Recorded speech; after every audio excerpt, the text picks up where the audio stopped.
Bank runs are back. I'm your host, Steve Van Metre, and thanks for joining me today. In our lead story today, we have some new information that shows a second big wave of bank runs has now started, and this time, the small and mid-sized banks will not survive. We're going to make the case of why no matter how much liquidity the Fed provides or any other government agency, that this time it's over for the small and mid-sized banks because they cannot handle another big wave of deposit flights.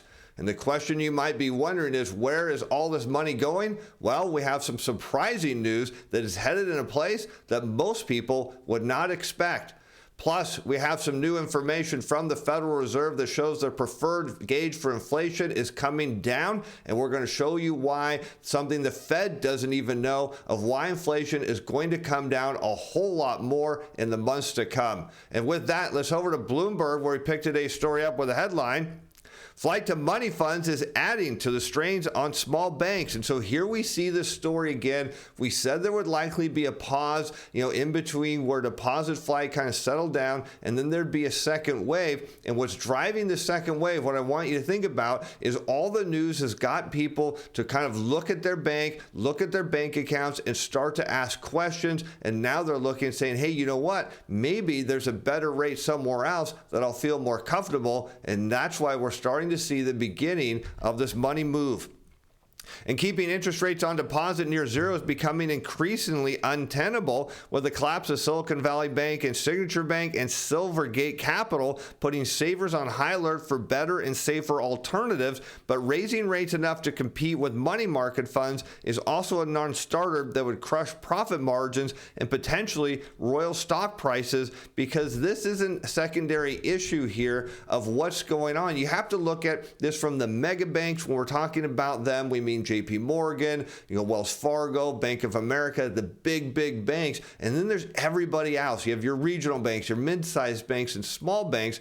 And after the pandemic and all this money was hitting the banks, these mega banks went to the Fed and said, hey, you know what? We've got too much money on deposit. These international banking regulations, they penalize us. These regulations that you make us follow penalize us for having too much cash, and we want you to make it go away. And the Fed says, hey, you know what? We can do that. Meanwhile, these regional banks, these small and mid-sized banks, they had all this deposit flow too, but they had to go out and back it with low-yielding treasury securities. And as we've talked about, this has become a problem for them, because now all of a sudden the solution, of course, as we know, the Fed came along and said, hey, you know what? We'll jack up the overnight reverse repo rate. We'll tie it to the federal funds rate. So as we raise rates, that will go up, and we'll create a process called the overnight repurchase agreements, which was a facility that did exist, and say, look, we'll vacuum up all of this cash and we'll back it by the Fed. Now there's 2.2 trillion, almost 2.3 trillion sitting in here, and I think this mountain goes higher.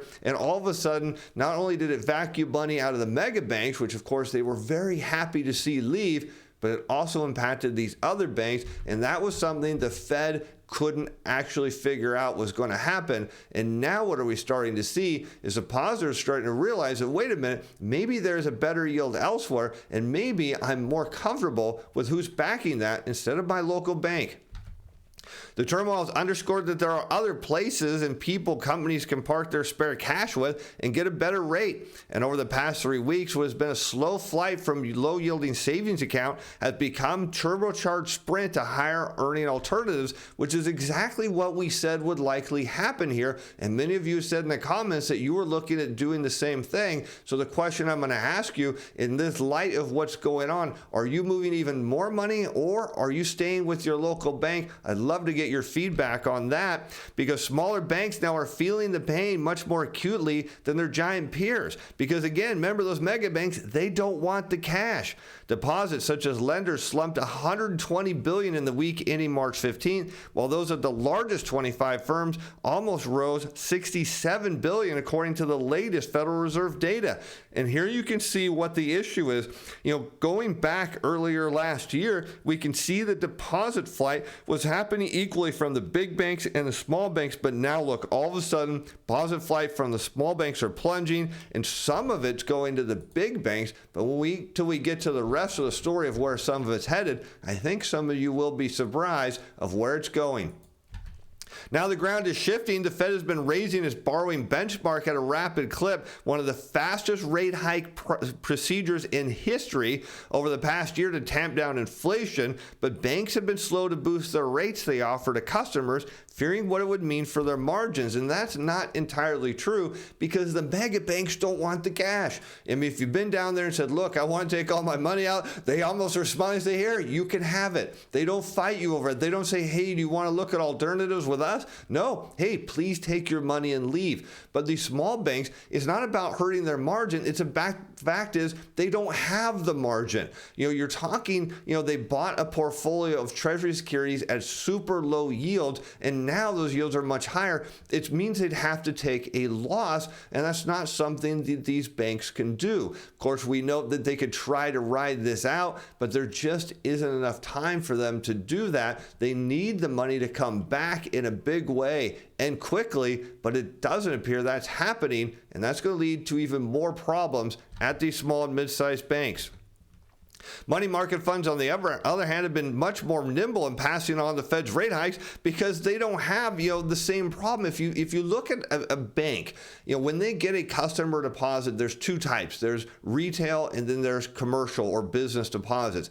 And somewhere those are going to stay on the books based on, all the history that we know, 5 to 7 years. And so when these banks get these deposits, what do you think they assume is they're going to be here a while? So what do? They do what regulatory requirements tell them to do, is build out a portfolio of treasury securities and other securities that match the time of deposit. So their data says 5 to 7 years, so we're going to do that. Whereas money markets, of course, these are invested in extremely short-term securities. We're talking often 30 to 90 days, sometimes as long as 6 months as part of their portfolio. So they mature much faster and they can handle, rising with the Fed's rate increases, whereas the bank portfolios, they can't. They don't stand a chance.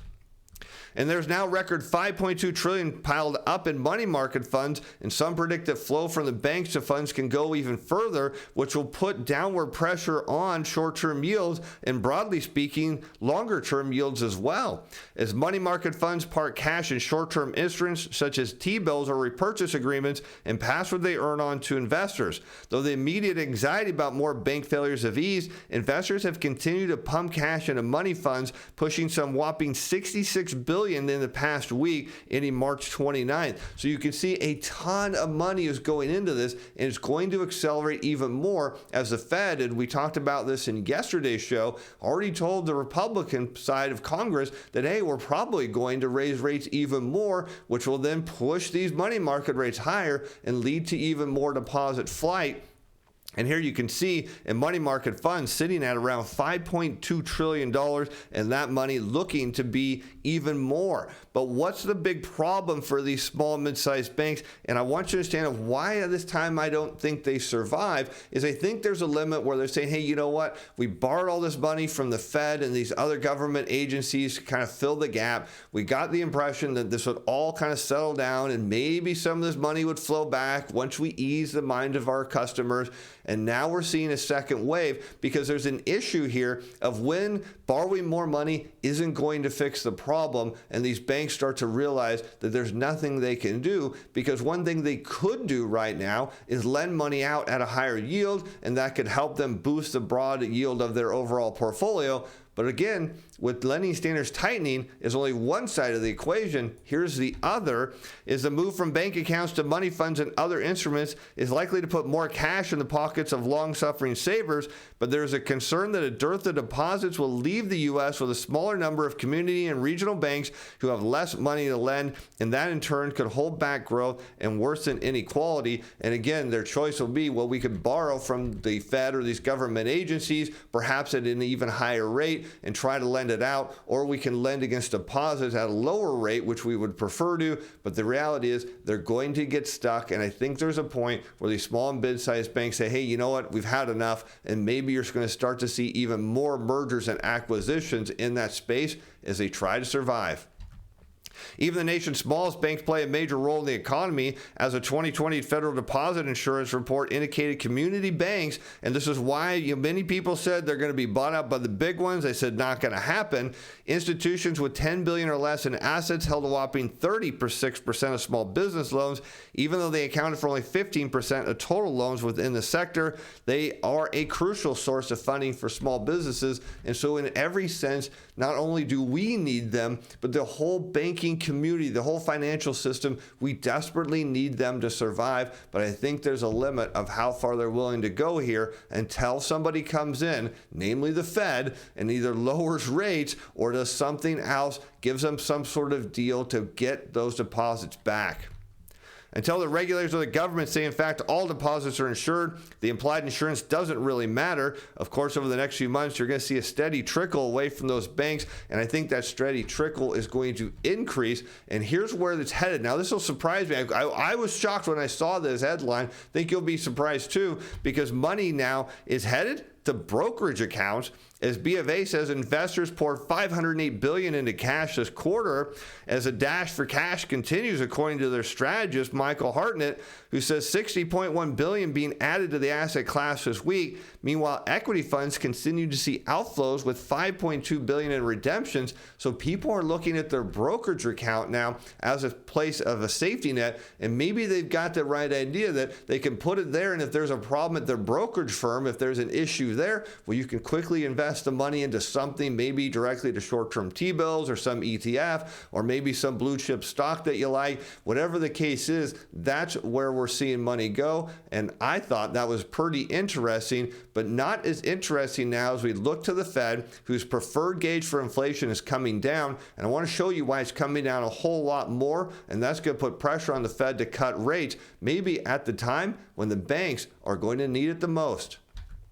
As Fed favored inflation gauge rises by less than forecast and spending moderates, we're going to take a look at that too, because we're seeing a shift in the consumer now. Excluding food and energy, the core PCE rose 0.3% in February after the prior month revised down a little bit. Consumer spending adjusted for prices fell 0.1% after surging up 1.5% to start the year. And the PCE price index up was 5% a year ago, but up notably being a deceleration from January, and still remains over the Fed's 2% goal. But really the story behind the story here is how personal consumption expenditures are really tied to crude oil prices. And here we can see on a year-over-year rate of change, crude oil prices are negative. They're going to go even deeper negative as we go through the summer. And based on this, it tells us that PCE should be under the Fed's 2% target or darn close to it, which would change the whole game and bring the Fed to drop rates down in a big way. And on the consumer side now, we're seeing a shift in spending. That too is going to lead to a decrease in consumer prices. Here you can see the personal savings rate, which is now accelerating, but we've noted in past shows that we typically see an acceleration of savings heading into recessions. We can see these gray bars, and we can see that, savings rates tend to increase as we head into recessions, as consumers get nervous. And these aren't quite a mirror of each other, but you can note the periods where consumers start to save more, inflation eventually comes down. You see the red line, this consumer price index here on a year-over-year rate change, start to head down, and it makes sense. We're seeing already consumer price inflation slow. We're seeing consumers save more, which means they're spending less. And of course, that is not what we want to see in terms of the economy. Now, for the banks, they want to see it. They would love to see an increase of savings, except those savings aren't going where the banks need it. And with that, I'm Steve Van Metre. Thanks for watching. Thanks for being fans. Bye now.